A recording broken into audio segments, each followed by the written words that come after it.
Hello everyone, welcome back. My name is Gia J and this is my channel, The Blue J.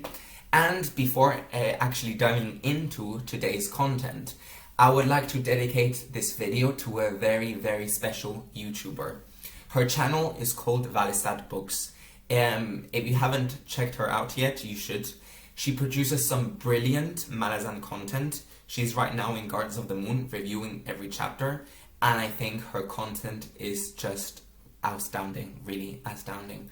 And she has just recently started a GoFundMe because she needs to buy a computer, and I think it would be great if anyone could contribute the most tiny thing even to her cause, because I think she really deserves it. She is really amazing at analyzing books, and so it would be great. I'm gonna leave both the link to the GoFundMe and to her channel down in the bio, so if you could check her out, it would be great. So the other day I was trying to decide which content and which videos I should upload this week. I was very unsure whether I should do a Gardens of the Moon review or Dead House Gates or Memories of Ice. I was very unsure. But then I went back to when I was gonna start reading Malazan, and I was very unsure whether to start or not, because so many people had scared me off so much.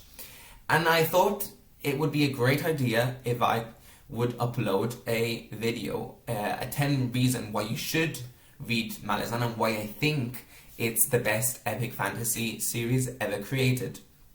And with this video, what I would like to do is kind of create a tag, a 10 reason why you should read Malazan tag, to encourage other wonderful YouTubers out there that are producing amazing content, and actually encourage them to upload their 10 reasons to read Malazan, in order to motivate and encourage many readers that might be doubting whether to start this wonderful journey, and actually, you know, encourage them to join the community and read Malazan. So let's dive in straight into this video.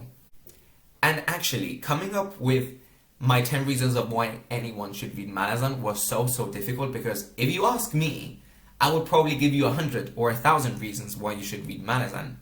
And I think the beauty of these books is that if you ask anyone, any reader, to rank their favorite Malazan books, we will all probably have very different rankings.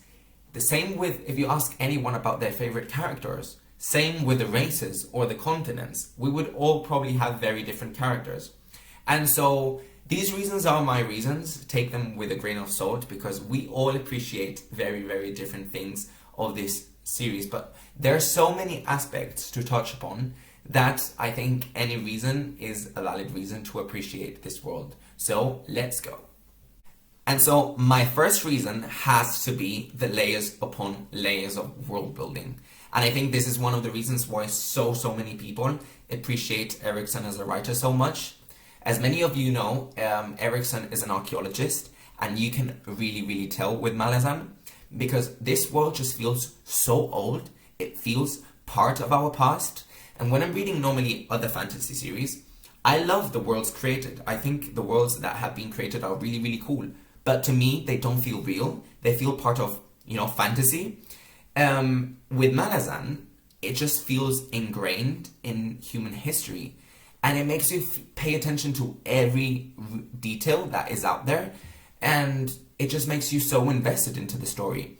And I like to call it layers upon layers, because other fantasy series create like an upper layer only, but then there's like a gap below that. With Malazan, I feel there's layers upon layers of races and cultures and traditions and rituals and imperialism, and there's just so much depth into the story.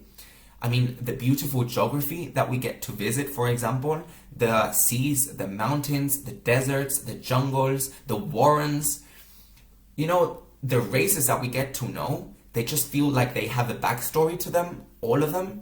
All of the human history in Malazan just feels so rich and diverse that I think this has to be one of the main reasons for sure. My second reason has to be the epic scale of the battle scenes. I've read a lot of things online that Erikson doesn't write good battle scenes, and let me tell you, that is the biggest nonsense I have ever heard in my life. because Eriksson's battle scenes are just full of collision and power and these amazing characters colliding with each other, and you know, these cities being completely destroyed. Many really cool things that I really don't want to spoil to new readers.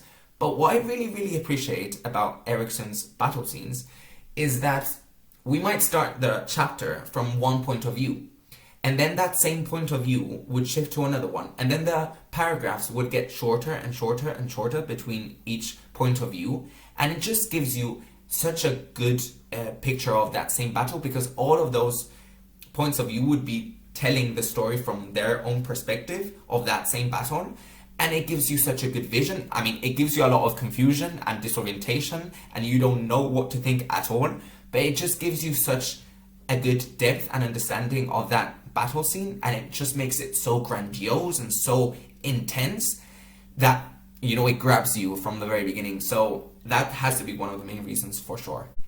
My third reason has to be that I think that Malazan has the best romances in the fantasy genre, and I really don't want to spoil any specific character names because I think that many new readers will probably be watching this video. But let me just tell you that every single book in this series has amazing romances with many different characters. I mean, these romances are not the typical romances that you can see in any other book. They are all so special, and they teach you so much about the beauty of friendship, the beauty of caring about each other.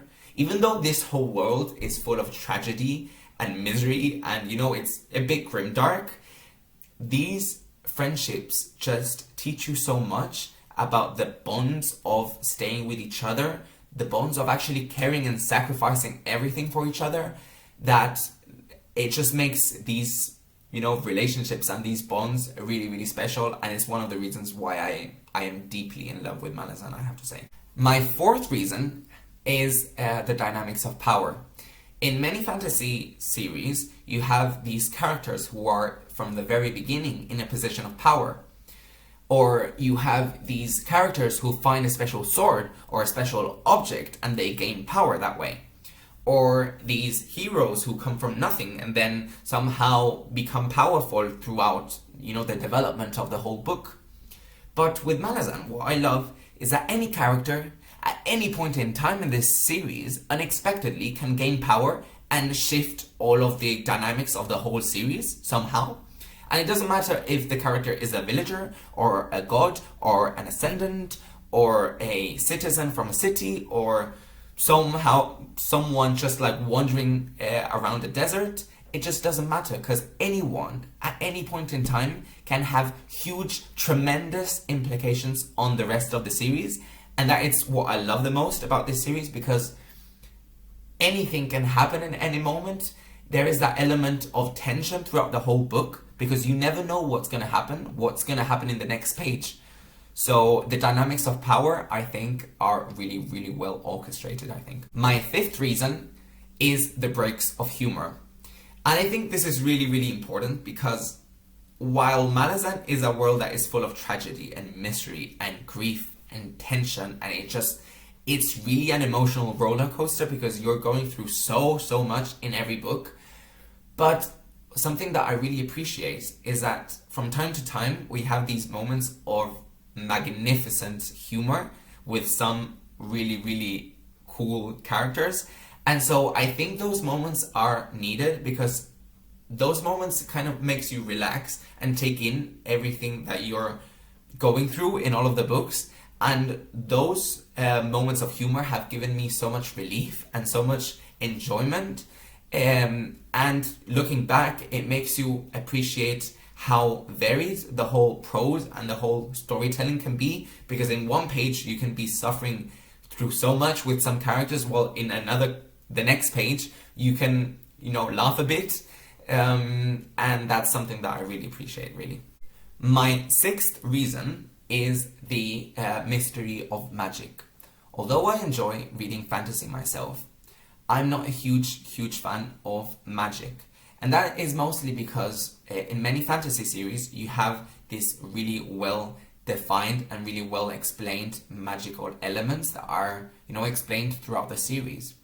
And that I think takes the whole magic out of magic. And what I love about Malazan is that there's this feeling of mystery surrounding all of the magical elements, and there's many magical elements in Malazan, let me tell you. But there's that element that even characters don't know how some of these magical elements work, and we as readers can relate so much with them. And it just makes it so interesting to read, because you never know how these magical elements are going to work or how they are going to respond to certain events. And that mystery is really, really appealing to me. My 7th reason, I think, is the beautiful prose about the nature of humanity. And just to sum up this reason, I just wanted to read one of my favorite quotes from the books that I think sums up really well this point. We humans do not understand compassion. In each moment of our lives, we betray it. We know of its worth, yet in knowing we then attach to it a value, we guard the giving of it, believing it must be earned, Tlanimas. Compassion is priceless in the truest sense of the word. It must be given freely, in abundance. And I think this quote really, really dwells into the different aspects of humanity. And these books have taught me so much about myself, so much about everyone that surrounds me, so much about society in general. These books talk about compassion, indifference, friendship, motherhood, all of the relationships that are part of this story actually tell so much about all of us in general. Even though it's a fantasy setting, I think it's one of the reasons why I think this world is so vivid, because we can all relate at some point in the novels. And I think the prose really helps because it's told in such a beautiful way that the beauty and the nature of humanity really comes to life. So, yeah. My 8th reason, and I think this one is a really funny one, and it's the subversion of expectations. And I think that Erickson is a master at doing this, because in many other series, when a big battle is coming, and then, you have this building up of tension, and then this final epic scene at the ending of the book, and then that's it, ending. But with the Malazan Book of the Fallen, you never know what's going to happen, because you might be reading the book and then you believe that epic battle scene at the end is going to come, and then it doesn't come. And that's not bad, because you end up getting something entirely different by the end of it. Or you think that when two characters are going to, meet and are going to battle or something like that, the opposite completely happens. And it's just moment after moment of subverting our expectations all the time. I think, Erickson has done that to me at least 20 times in these books. And that's underestimating, actually. Because I never know what's going to happen. There hasn't been a single moment in these books where I know that something is going to happen and it actually ends up happening. So if you want that element of not knowing what's going to happen, of not really knowing what to expect, then Malazan is for you. My 9th reason is the hidden diamonds. And what I mean by this is that I believe that when Erickson started crafting this series, he carefully laid out all of this puzzle from page 1 in Guardians of the Moon. And he has given us throughout the Malazan Book of the Fallen so many clues, so many metaphors, so much imagery. And for example, the setting, the weather, the time, it has so much life, all of it. So many clues hidden throughout, that it just makes it so special to read and find out these diamonds throughout the series. For example, AP's channel, The Critical Dragon, explains so much of these hidden diamonds throughout the series. And when you find out these diamonds and you can kind of puzzle all of the clues together in some way or another, you just feel so special, and that feeling is just wonderful. And that's one of the reasons why so many people reread this series. I have yet to finish the series, so I can't yet reread it, but I can't wait to do it, because I know I'm going to pick up on many things that I missed before. But that's also the beauty of reading. So yeah, the hidden diamonds in Malazan are very, very special. And my 10th and final reason, and I can't really think of a better reason than this, and it's that Malazan changes lives. And I don't mean to sound cliche by this, but I really think that Malazan changes lives, and it has changed the lives of so many readers, and my life especially. And that is because it has made me appreciate the most mundane moments in my life, the most minor, subtle conversations. It has made me understand the importance of human compassion, which I think is the core of these books. And sometimes I might be, I might be there and I can't really stop thinking about this world. I can't wait to, keep on diving into this world because I'm still reading it. And so I know that Malazan will always be there for me. And apart from that, it's a series that is both finished with the 10-book Malazan of the Fallen series, and it's a world that is continuously growing with Stephen Erickson and Esselmont putting out books about sequels, prequels, and novels of the Malazan Empire. So for everyone who wants to understand better the nature of humanity and understand the importance of compassion, and anyone who really wants to have an amazing ride and an amazing journey, you should really, really read Malazan. And if you want to join the conversation and speak about anything to do with this amazing world, I'm always more than happy to talk about it. And yeah, I'll see you in the next video. So take care and see you next time.